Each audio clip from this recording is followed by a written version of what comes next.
تمنا مدتوں سے ہے جمال مصطفیٰ دیکھوں، تمنا مدتوں سے ہے جمال مصطفیٰ دیکھوں، امام الانبیاء دیکھوں، حبیب کبریا دیکھوں۔ اعوذ باللہ من الشیطان الرجیم، بسم اللہ الرحمن الرحیم۔ وما ارسلناک الا رحمة للعالمین۔ وقال اللہ سبحانہ وتعالی فی مقام آخر وإنک لعلی خلق عظیم۔ صدق اللہ العظیم۔ بحمدہ تعالی آج ہم نہایت ہی بابرکت لمحات میں بیٹھے ہوئے ہیں، اور یہ بہت ہی عظیم لمحات ہیں سال کے کہ جس میں حضور پرنور حضرت محمد مصطفیٰ صلی اللہ تعالی علیہ وسلم نے اس دنیا میں تشریف لائے، اور ہم سب کے لیے باعث عزت، ہم سب کے لیے باعث افتخار، باعث برکت آپ کی تشریف آوری ہوئی۔ نہ صرف یہ بلکہ آج بھی سال کے سب سے اچھے لمحات میں 12 ربیع الاول کا ہی موقع ہوتا ہے۔ تو بحمدہ تعالی ہم جو یہاں پر موجود ہیں، ہمارے لیے یہ بات لائق تحسین ہے، مبارکباد کے قابل ہے۔ ہم اپنے آپ کو نہایت قابل سمجھتے ہیں ان معنوں میں کہ حضور پرنور حضرت محمد مصطفیٰ صلی اللہ تعالی علیہ وسلم کے میلاد کے موقع پر آج ہم یہاں پر موجود ہیں۔ یقیناً میرے سامنے علماء کرام موجود ہیں، اور آپ کے سامنے گفتگو کرنا سورج کو چراغ دکھانے کے مترادف ہے، لیکن یہ بس اپنا ایک حصہ ہے، اپنے جذبات اور احساسات کا اظہار ہے، اس کے ماں سوا کچھ نہیں کہ ہم اس موقع سے فائدہ اٹھاتے ہوئے اپنے جذبات، احساسات کا اظہار کریں، اور شاید یہ چند پسندیدہ ہماری زندگی کے لمحات میں سے ایک لمحہ ہو جب ہم حضور اکرم صلی اللہ تعالی علیہ وسلم کی بارگاہ میں خراج تحسین پیش کر رہے ہوں، اور اللہ رب العزت کہ ہاں یہ لمحات مقبول ہوں، اور حضور اکرم صلی اللہ تعالی علیہ وسلم کے ہاں شاید یہ ہمارے لیے بھی باعث عزت ہو جائے اور ہماری شفاعت کا باعث بنے۔ دیکھیں، بہت ہی کم وقت ہے، اور اس وقت کی مناسبت سے 2 سے 3 پہلو ہیں جو مجھے حضور اکرم صلی اللہ تعالی علیہ وسلم کی سیرت کے حوالے سے مجھے متاثر کیے ہیں۔ تو میں یہ سمجھتا ہوں کہ اگر یہ باتیں مجھے متاثر کی ہیں تو یقیناً اگر میں انہیں آپ کے سامنے بیان کروں گا تو یہ حضور اکرم صلی اللہ تعالی علیہ وسلم کی اس دنیا میں تشریف آوری کا ایک لحاظ سے خراج تحسین ہوگا۔ اس میں پہلا جو پہلو ہے جس کی طرف میں آپ کی توجہ چاہوں گا، اور آپ چونکہ علماء ہیں بخوبی سمجھتے ہیں کہ حضور اکرم صلی اللہ تعالی علیہ وسلم اس دنیا میں تشریف لائے، اور اللہ رب العزت نے اس بات کا اہتمام فرمایا کہ اللہ رب العزت نے آپ کے ساتھ اپنے پاک کلام کو بھی بھیجا، اس انداز میں، ان معانی میں کہ حضور اکرم صلی اللہ تعالی علیہ وسلم کے قلب اطہر کا انتخاب کیا گیا کہ قرآن کریم آپ کے قلب پر نازل ہو، اور پھر آپ اس کی تعلیمات کو، اس کے الفاظ کو لوگوں کو دعوت دینے کے لیے استعمال کریں، لوگوں کو دعوت دیں انہی الفاظ کے ساتھ۔ اور یقین جانیے کہ یہ الفاظ تو تھے ہی اپنی نوعیت کے اعتبار سے اس طرح کہ یہ وہاں کی مخاطب قوم کو سمجھ میں آنے والے تھے، لیکن یہ اپنے ساتھ خوب روحانی فیض بھی لیے ہوئے تھے۔ اور آپ دیکھیے کہ عرب وہ حصہ تھا جو کہ ایک طرف اگر فارس تھا جسے ہم سسینین امپائر کہتے ہیں، دوسری طرف روما تھا، بیزنٹینین امپائر تھی، اور یہ دونوں سپر پاورز تھیں۔ اور اس میں عرب کے بارے میں مورخین یہ لکھتے ہیں، یعنی جو عرب کا جاہل معاشرہ تھا، کہ اس کا نام و نشان تہذیب کے اندر نہیں تھا، یعنی وہ کوئی مہذب دنیا کا حصہ نہیں تھا۔ حضور پر نور حضرت محمد مصطفیٰ صلی اللہ تعالی علیہ وسلم کا وہاں پر تشریف لانا، اور پھر حضرت ابراہیم علیہ السلام اور حضرت اسماعیل علیہ السلام کی تعلیمات کو ریوائیو کرنا، اور پھر اسے اس قابل بنا دینا کہ وہ تہذیب کا گہوارہ ہو جائے، سائنس کی دنیا میں یہ ایک بہت عظیم الشان کارنامہ ہے۔ اب جس کلام کے ساتھ آپ مبعوث ہوئے، اس کی طاقت کا آپ اندازہ یوں کیجئے کہ اس کی طاقت، اس کی اثر پذیری یوں تھی کہ ایک روایت سے اس کا اندازہ یوں کیا جا سکتا ہے کہ حضرت عمر فاروق رضی اللہ تعالیٰ عنہ کے حوالے سے یہ روایت ہے کہ ایک بار آپ تشریف لے کر جا رہے تھے اور تلاوت کی جا رہی تھی، اور جب تلاوت کی جا رہی تھی تو ایک آیت مبارکہ کی تلاوت سن کر آپ اپنی سواری پر موجود تھے اور آپ اپنی سواری سے نیچے اتر آئے، اور آیت مبارکہ تھی ان عذاب ربک لواقع، بلا شبہ آپ کے رب کا عذاب یقیناً واقع ہوگا۔ جب یہ آیت مبارکہ آپ رضی اللہ تعالی عنہ نے سنی تو روایات یہ بتاتی ہیں کہ آپ سواری پر سوار تھے اور آپ نے دلی کیفیت یوں نقل کی کہ مجھے یقین ہو چلا کہ یہ عذاب، یعنی یہ جس کے اندر یہ بیان کیا جا رہا ہے، اس کے اندر اتنی شدت تھی کہ اللہ رب العزت کی ہیبت اور آپ کا خوف اس قدر تھا کہ آپ رضی اللہ تعالی عنہ نے یہ محسوس کیا کہ اب سواری آگے نہیں جانی چاہیے بلکہ وہیں پر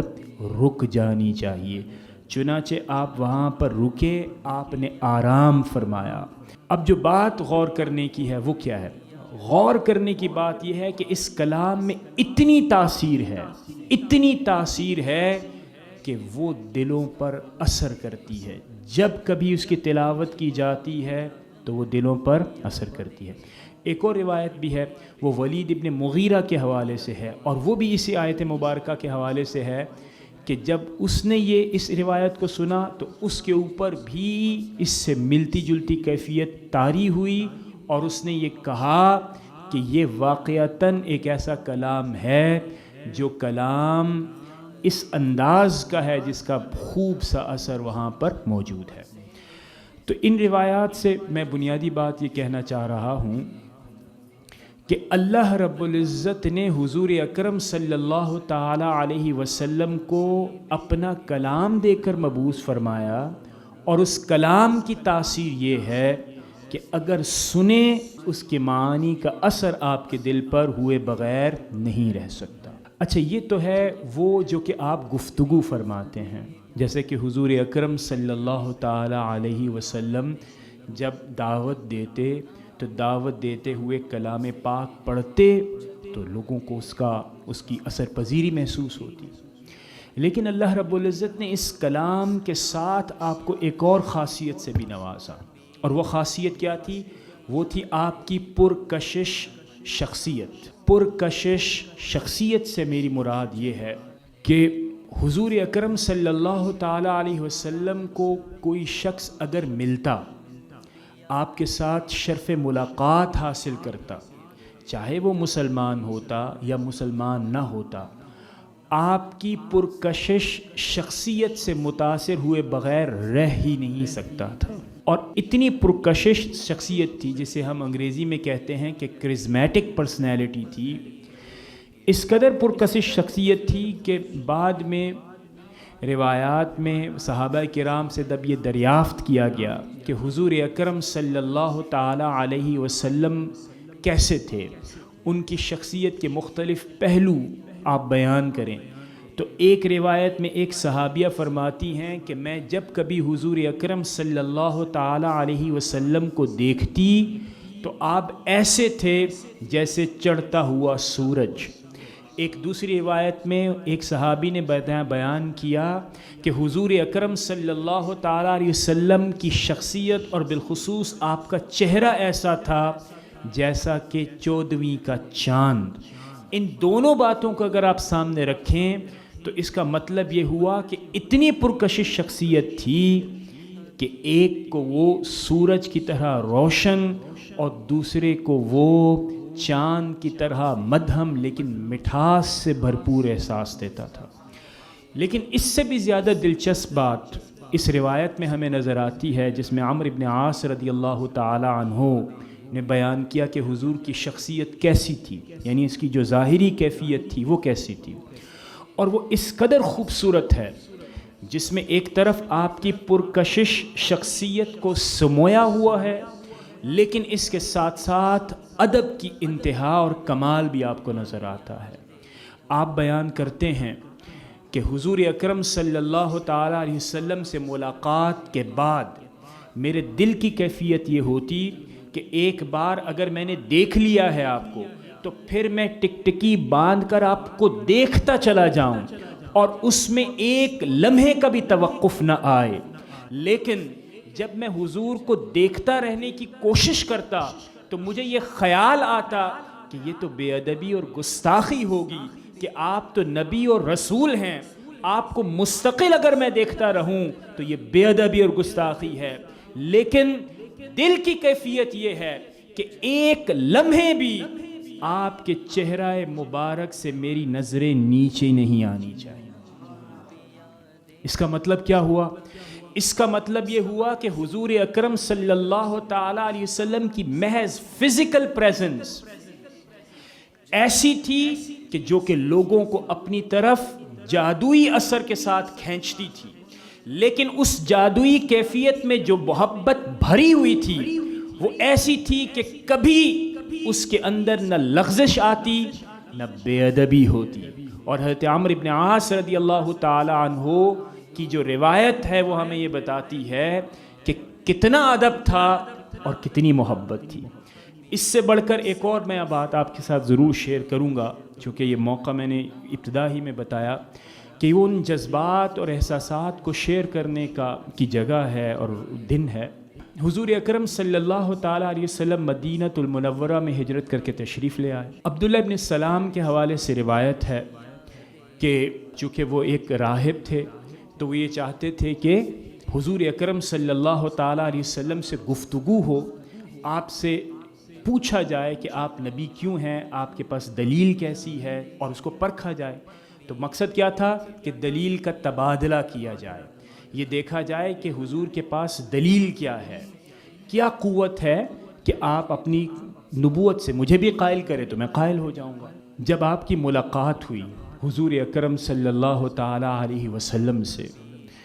تو آپ نے بیان کیا کہ حضور پر نور حضرت محمد مصطفیٰ صلی اللہ تعالیٰ علیہ وسلم کے چہرے کو میں نے دیکھا، یہ چہرہ ایسا چہرہ تھا کہ جس سے گفتگو کرنے کی ضرورت یوں نہ پیش آئی کہ یہ چہرہ کسی جھوٹے کا ہو ہی نہیں سکتا۔ آپ غور کیجئے، یعنی میں گیا کس لیے تھا کہ میں آپ سے مناظرہ کرتا، یعنی مناظرہ انہوں نے کیا کرنا تھا، لیکن میں عرف عام میں آپ کو بتا رہا ہوں، میں آپ سے گفتگو کروں گا، میں آپ سے دلیل پوچھوں گا، میں آپ کو جاننے کی کوشش کروں گا کہ میں آپ کے ہاتھ پر اسلام قبول کروں بھی یا نہ کروں۔ لیکن آپ کا چہرہ دیکھا، چہرہ دیکھتے ہی مجھے اس بات کا یقین ہوا کہ یہ چہرہ تو جھوٹ بولنے والوں کا ہے ہی نہیں ہے۔ تو دوستو، پہلی بات میں نے کیا گزارش کی، مجھے یہ محسوس ہوتا ہے کہ اللہ رب العزت نے جس گفتگو اور کلام کے ساتھ آپ کو بھیجا اس کی اثر پذیری کس قدر شاندار تھی کہ آیات تلاوت کی جاتی تو ایسا لگتا کہ واقعتاً یہ ہونے جا رہا ہے۔ صحیح ہے۔ دوسری بات میں نے کیا گزارش کی کہ آپ کی فزیکل پریزنس صحابہ کرام کے درمیان، اہل مکہ کے درمیان اتنی جاذبیت اور پرکشش تھی کہ کوئی دیکھتا تو یہ کہتا کہ میں اس چہرے پر اپنی نگاہیں جما کر رکھوں، لیکن ڈر یہ ہوتا کہ کہیں بے ادبی نہ ہو جائے. اور جب لوگ آپ سے ملنے کے لیے آتے، آپ کو چیک اور آپ کی جانچ پڑتال کرنے کے لیے آتے، تو چہرہ بتا دیتا کہ یہ کسی سچے کا ہی چہرہ ہے. تیسری بات، حضور اکرم صلی اللہ تعالیٰ علیہ وسلم کو اللہ رب العزت نے بہترین کردار بھی عطا فرمایا، اور اس کردار میں جو مجھے سب سے امپریسو لگتا ہے، یعنی جس سے میں بہت انسپائر ہوتا ہوں، وہ ہے حضرت زید بن حارثہ رضی اللہ تعالیٰ عنہ کے ساتھ وہ گفتگو جب آپ کے والد گرامی اور چچا حضور اکرم صلی اللہ تعالیٰ علیہ وسلم کے پاس آئے اور اس بات کا اظہار کیا کہ آپ جتنے پیسے کہیں گے ہم دیں گے، زید بن حارثہ کو ہمارے حوالے کر دیں. تو دوستو ہوا یہ کہ جب یہ پیشکش کی گئی، حضور اکرم صلی اللہ تعالیٰ علیہ وسلم نے کم و بیش کوئی 5 سے 7 سال 8 سال مختلف روایات آپ دیکھیں تو آپ کو ایک سینس گین کرنا چاہیے، 7 سے 8 سال گزارے ہوں گے حضرت زید بن حارثہ سے، کیونکہ حضرت خدیجہ کبریٰ رضی اللہ تعالیٰ عنہا نے آپ کو بطور تحفہ پیش کیا اور آپ بحیثیت غلام کے ان کو پیش کیے گئے. تو جب والد نے آ کے بتایا کہ ان کو دھوکے سے بیچا گیا تھا، یہ غلام نہیں ہیں، اصلاً میں یہ آزاد ہیں، تو حضور اکرم صلی اللہ تعالیٰ علیہ وسلم کس دور میں؟ اس قبائلی دور میں جہاں پر مائٹ از رائٹ تھا، میری طاقت ہے، اس قبائلی دور کے اندر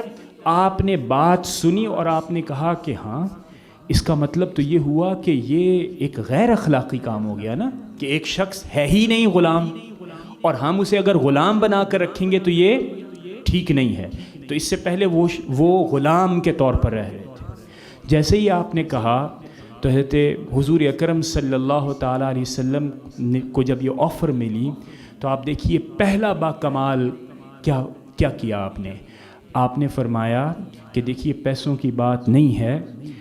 اگر زید آپ لوگوں کے ساتھ اپنی مرضی اور منشا سے جانا چاہیں گے تو میں آپ سے پیسوں کا تقاضا قطعاً نہیں کروں گا، لیکن یہ بھی یاد رکھیے کہ اگر زید اپنی مرضی سے آپ کے ساتھ نہ جانا چاہیں گے تو میں ان پر اصرار بھی نہیں کروں گا، میں ان پر زور بھی نہیں دوں گا. اور اس کو میں بیان کرتا ہوں کہ کیوں آپ نے یہ فرمایا. تو چنانچہ وہ راضی ہو گئے، انہوں نے کہا چلو پیسے بھی بچ گئے، کیونکہ ظاہر پیسے وہ جمع کر کے لے کر آئے تھے کہ بھئی پتہ نہیں کتنا محمد مصطفیٰ صلی اللہ تعالیٰ علیہ وسلم تقاضا فرمائیں گے. چنانچہ زید بن حارثہ کو بلایا گیا. حضور اکرم صلی اللہ تعالیٰ علیہ وسلم نے زید سے فرمایا کہ اے زید، کیا آپ جانتے ہیں کہ یہ کون ہیں؟ حضرت زید بن حارثہ چونکہ یعنی بڑی عمر کے تھے، بڑی عمر سے مراد یہ کہ رفلی اسپیکنگ تقریباً 7 سے 8 سال تھے جب ان کو وہاں سے یہاں شفٹ کیا گیا، پرہیپس اس سے زیادہ عمر کے ہوں گے. تو بالکل کانشیس تھے کہ یہ والد ہیں، یہ چچا ہیں. تو انہوں نے اسٹریٹ اوے جواب دیا، جی میں یہ جانتا ہوں یہ والد ہیں، یہ چچا ہیں. حضور اکرم صلی اللہ تعالیٰ علیہ وسلم نے ارشاد فرمایا کہ زید یہ آپ کو لینے آئے ہیں، یہ آپ کو لینے آئے ہیں. اور میں نے یہ کہا ہے کہ اگر زید جانا چاہیں تو زید اپنی مرضی سے جانا چاہتے ہیں، اور میں نے یہ بھی کہا کہ اگر زید نہ جانا چاہیں تو میں ان پر زور بھی نہیں دوں گا. تو زید سے جب پوچھی گئی مرضی تو زید رضی اللہ تعالیٰ عنہ نے بڑا باکمال جملہ ادا کیا. حضرت زید بن حارثہ رضی اللہ تعالیٰ عنہ نے فرمایا I prefer your slavery over my freedom. میں ترجیح دوں گا اے اللہ کے رسول. اس وقت حضور اکرم صلی اللہ تعالیٰ علیہ وسلم نے اعلان رسالت نہیں فرمایا تھا، تو آپ نے فرمایا یا محمد، میں پریفر کروں گا کہ میں اسی غلام کی زندگی گزاروں، نہ یہ کہ میں آزادی کی زندگی گزاروں اور اپنے خاندان میں آزاد بن کر رہوں. یہ اہل آزادی کے لیے بھی غور و فکر کا مقام ہے، نمبر 1. نمبر 2 بات سنیے، آپ نے کیا فرمایا؟ آپ نے فرمایا کہ مجھے وہاں پر پتہ ہے کہ کیا زندگی کیسی عزت کی ملے گی، کہ میں اپنی شناخت میری ہوگی، میرا خاندان ہوگا، ہر چیز ہوگی، لیکن جس انداز میں آپ نے مجھ سے گزشتہ 7 سال 8 سال گزارے ہیں وہ سال ایسے گزرے ہیں کہ میں آزاد بھی رہتا تو اتنی محبت نہ ملتی، نہ اتنے حسن سلوک مجھ سے کیا جاتا۔ اور دیکھو دوستو،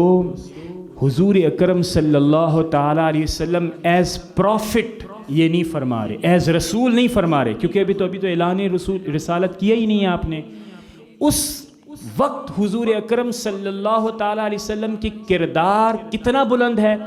اتنا بلند ہے کہ آپ کا خادم جسے اس بات کا بھی علم ہے کہ وہ دھوکے سے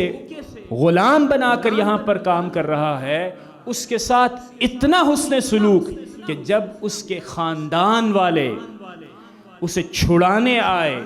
تو انہوں نے صاف انکار کر دیا کہ میں نہیں جاؤں گا، میں تو حضور اکرم صلی اللہ تعالیٰ علیہ وسلم کے ساتھ رہوں گا۔ کیوں حضور نے فرمایا کہ زید پر میں اصرار بھی نہیں کروں گا، زور بھی نہیں دوں گا؟ اس لیے کہ آپ دیکھیے کہ جب دو لوگ رہتے ہیں ایک ساتھ تو ان کی محبت کمال کی ہوتی ہے اگر خلوص کے ساتھ رہیں، خلوص کے ساتھ رہیں۔ آپ کسی جانور کے ساتھ بھی یعنی اگر آپ 2-3 مہینے گزاریں، ایون یہ ایکسپیرینس آپ پہلا کب کرتے ہیں؟ جب آپ قربانی کا جانور لے کر آتے ہیں، 2 مہینے اس کو اپنے پاس رکھتے ہیں۔ آپ بچوں کو دیکھیے، اگر انہوں نے 1 مہینہ اس قربانی کے جانور کے ساتھ گزارا ہوتا ہے، جس دن وہ ذبح ہوتا ہے ان کی دلی کیفیت آپ کو پتہ ہوتی ہے، ان کی آنکھوں سے یہ جو یعنی آنسو چھلکتے ہیں وہ بھی آپ کو پتہ چلتا ہے کہ یار دل سے بچہ رو رہا ہے، یہ کیا ہے؟ یہ ایک جانور ہے۔ حضور اکرم صلی اللہ تعالیٰ علیہ وسلم نے رکھے تو خادم تھے، لیکن نہایت عقیدت، محبت اور حسن سلوک کے ساتھ آپ نے وقت گزارا۔ تو جب آپ کے والد نے اور چچا نے یہ کہا نا کہ وہ تو یعنی وہ غلام نہیں ہیں، وہ تو آزاد ہیں، آپ کے پاس دھوکے سے بطور غلام لائے گئے ہیں، تو حضور اکرم صلی اللہ تعالیٰ علیہ وسلم کے دل میں وہ محبت تھی جو حضرت زید بن حارثہ کے لیے تھی۔ تو آپ نے فرمایا کہ اے زید، آپ نے یہ ترجیح تو دی ہے، اب میرا دیکھیے فریضہ کیا ہے۔ آپ کے والدین کو شاید یہ کہیں خدشہ نہ ہو